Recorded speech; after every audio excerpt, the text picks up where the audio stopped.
अंतर होगा, बिल्कुल अंतर है।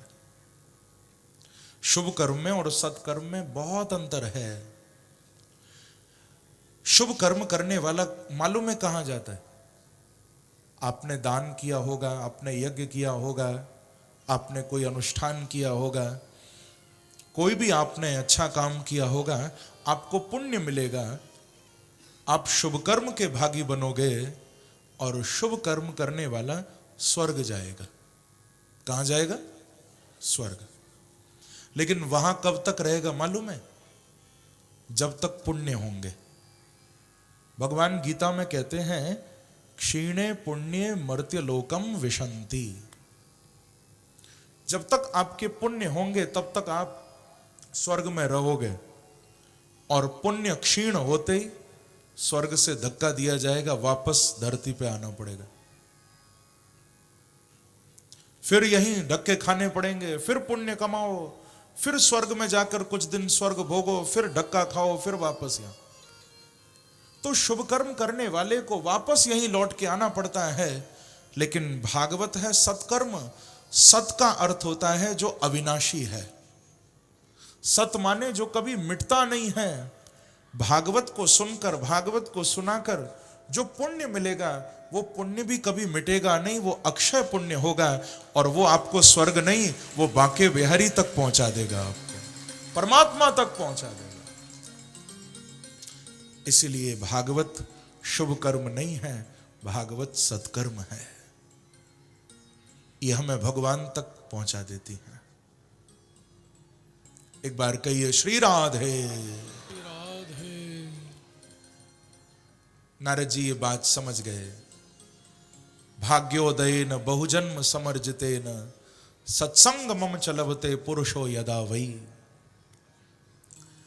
संकल्प कर लिया कि अब मैं भागवत की कथा कराऊंगा। सनत कुमारों को नारद जी बोले, महाराज आपने रास्ता तो दिखा दिया मुझे कि भागवत ही सत्कर्म है, लेकिन अब भागवत सुनाएगा कौन? मैं भागवत कराने को तैयार हूं ज्ञान वैराग्य के लिए, पर भागवत सुनाएगा कौन? सनत कुमार भी हाथ जोड़कर कहते हैं कि नारद जी आप कराने को तैयार हो, सुनने को तैयार हो? बोले बिल्कुल तैयार हूं।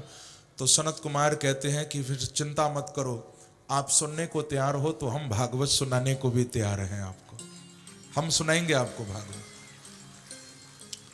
चलिए। बोले कहां, कौन सी जगह कथा होनी चाहिए? बोले ऐसा करते हैं कि हरिद्वार चलते हैं। शृणु नारद वक्ष्यामो विनम्राय विवेकिने गंगा द्वार समीपे तु तटमानंद नामकम।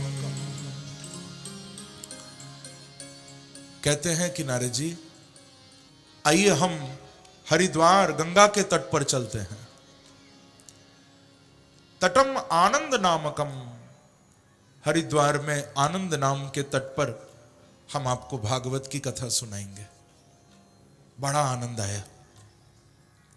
नारद जी सनत कुमारों को लेकर हरिद्वार आ गए। देखो, भगवान की कथा जब होती है तो हरिद्वार में ही होती है, क्योंकि जहां भागवत का यज्ञ शुरू हो जाए, ये अनुष्ठान शुरू हो जाए, वो स्थान हरिद्वार बन जाता है। हम लोग कहीं और नहीं बैठे, अब हरि के द्वार पर बैठे हैं, और हमारी श्रद्धा देखकर हरि को द्वार भी खोलना पड़ेगा, क्योंकि जो हरि के द्वार पर बैठता है, हरि उसके लिए द्वार जरूर खोलता है। भागवत कथा ही तो हरि का द्वार है। आनंद नाम के तट पर आ गए। ऊंचा आसन लगा दिया, चारों ऋषि कुमारों को आसन पर विराजमान करा दिया। प्रार्थना की है कि अब आप भागवत सुनाइए। चारों तरफ खबर फैलने लगी कि गंगा के तट हरिद्वार पर भागवत होने जा रही है। आनंद नाम के तट पर भागवत की कथा गाई जा रही है। दूर दूर से संत, भक्त, वैष्णव सब कथा सुनने आने लगे। देखते ही देखते वो पूरा आनंद नाम का तट श्रोताओं की भीड़ से भर गया। बड़े बड़े संत आ गए। और यहां तक कि मालूम है, जब संत महात्मा कथा सुनने आ रहे हैं गंगा के तट पर, तो चलकर नहीं आ रहे। कैसे आ रहे हैं? भागते हुए आ रहे हैं, दौड़ते हुए आ रहे हैं। मैं आप लोगों को भी प्रार्थना करूंगा, देखो आज तो पहला दिन था,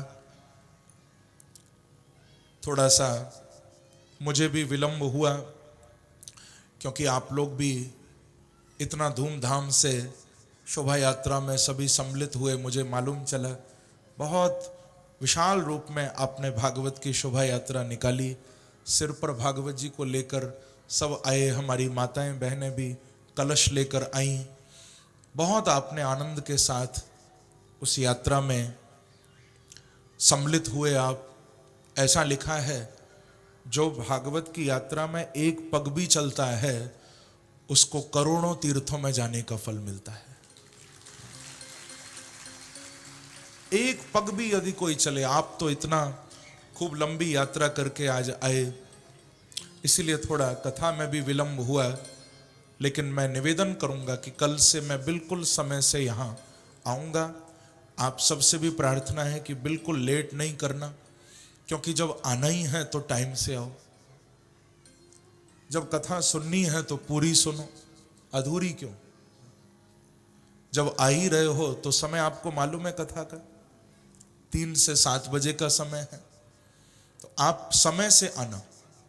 क्योंकि कथा यदि 3 से प्रारंभ होगी, 3 बजे से शुरू होगी, तो ये भी ध्यान रखना, मेरे बांके बिहारी रांची की गलियों में 2 बजे से घूमने लगेंगे। कथा यदि 3 बजे से शुरू होगी, मेरे ठाकुर जी रांची की गलियों में 2 बजे से घूमना शुरू कर देंगे, और जिस पर बांके बिहारी कृपा करेंगे उसको ही समय से कथा में लेकर आएंगे। तो अब देखूंगा आप पर कृपा होती है या नहीं। प्रयास करना समय से आने का, क्योंकि ऐसा मौका जीवन में बार बार नहीं मिलता बंधु। भगवान की कृपा से ही ऐसा अवसर प्राप्त होता है।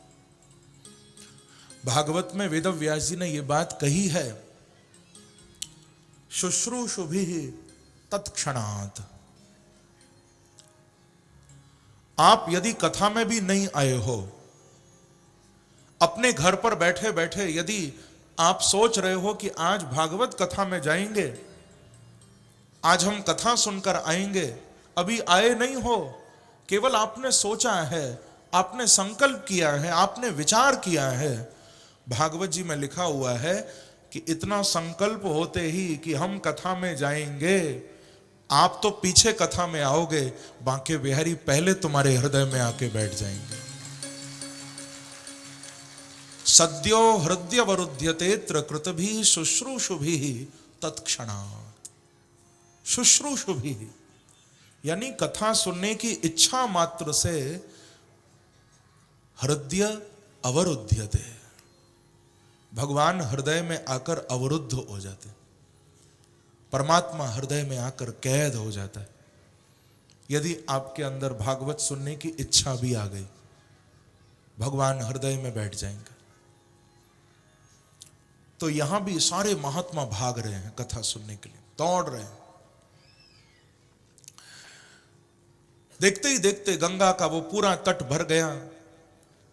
जय शब्द होने लगा, नमः शब्द होने लगा, भागवत की जय जयकार सब करने लगे। बोलो श्रीमद् भागवत महापुराण की जय, वृंदावन बिहारी लाल की जय, जय जय श्री राधे। गंगा जी के तट पर खूब जय जयकार हो रही थी, और ऐसी जय जयकार हुई, वो जय जयकार का शब्द हरिद्वार से वृंदावन तक पहुंच गया, लेकिन आपकी जय जयकार का शब्द मेरे कानों तक भी नहीं पहुंचा।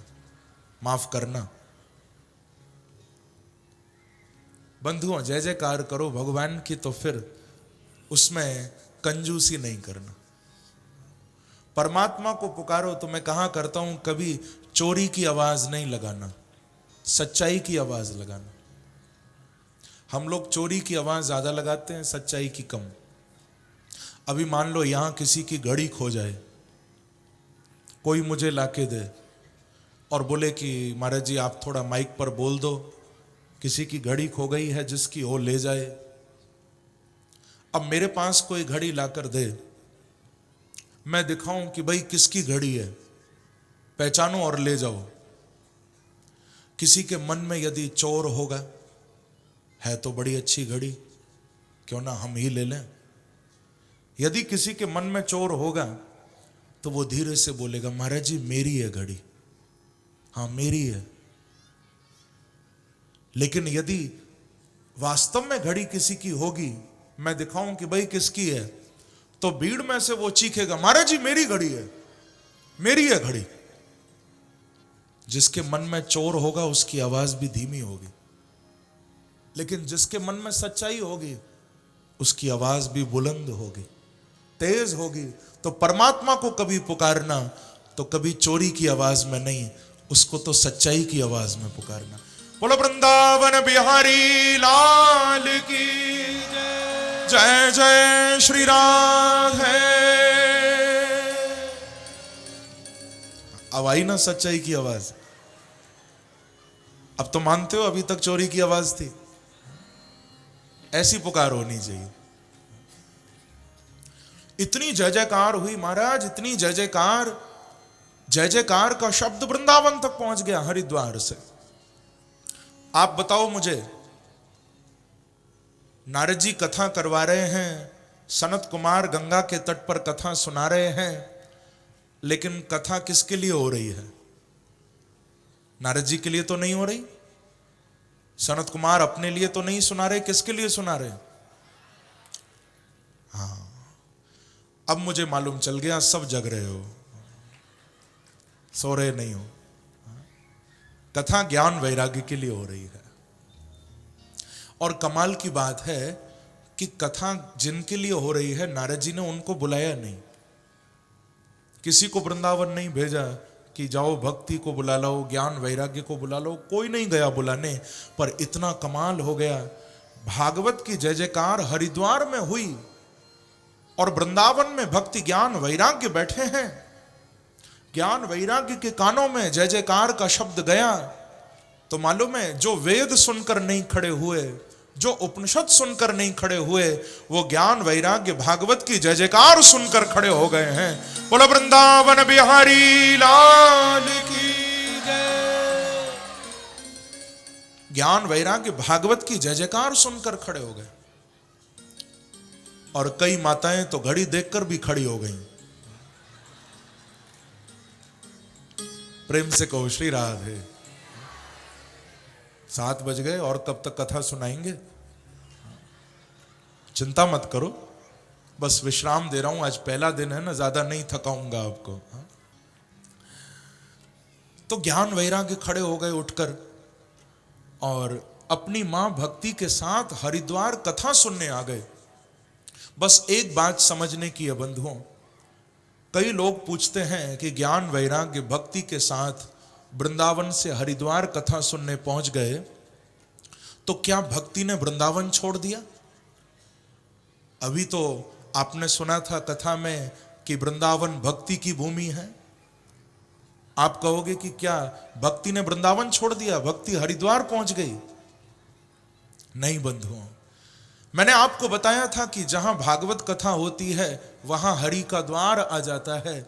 लेकिन हरि का द्वार तो आता ही है, लेकिन साथ में जहां भागवत होती है वहां वृंदावन धाम भी आ जाता है। आप लोग ये मत सोचना कि वृंदावन ब्रज में है, 5 कोस का है, जहां बांके बिहारी वृंदावन में दर्शन देते हैं। केवल उतना ही वृंदावन नहीं है, जहां भागवत की कथा होनी शुरू हो जाए, जहां भागवत भगवान बैठ जाएं, वहां साक्षात वृंदावन प्रकट हो जाता है, वो स्थान वृंदावन बन जाता है।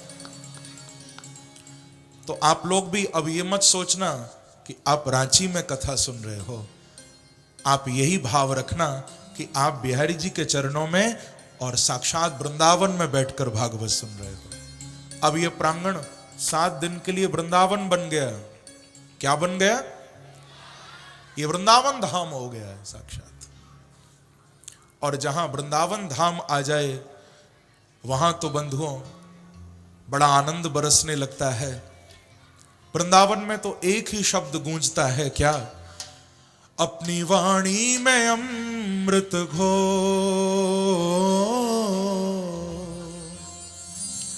अपनी वाणी में अमृत घोल, ओ रसना राधे राधे बोल, रसना राधे राधे बोल, रसना राधे राधे बोल। अपनी वाणी में अमृत घोल, अपनी वाणी में अमृत गाइए, ओ रसना राधे राधे बोल, रसना राधे राधे बोल, ओ रसना राधे राधे बोल। ये बोल बड़े अनमोल, ये बोल बड़े गाइए, ओ रसना राधे राधे बोल, रसना राधे राधे बोल। ऐसे नहीं, दोनों हाथ उठाकर ताली की सेवा करते हुए भाव से